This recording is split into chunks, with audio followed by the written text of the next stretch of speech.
வணக்கம் வணக்கம். நான் என்னத்துக்கு இப்ப வந்தேனான்டா, இப்ப எனக்கு ஒன்று விளங்கிச்சு நேற்று அளவில் பார்த்த அளவில். இப்ப நேற்று சர்ச்சுக்கு போறேன்னு உடனே சேர்த்த உடனே நான் பேசி முடிஞ்சு ஒரு கொஞ்ச நேரத்திலேயே லோயர் அடிக்க ஆஜன.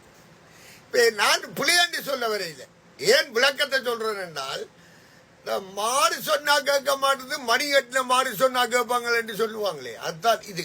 இப்ப யோசிச்சு பாருங்க, எப்படி கடவுள் என்ன கொண்டு வந்து சேச்சடியில வச்சு உண்மையில கக்க வச்சு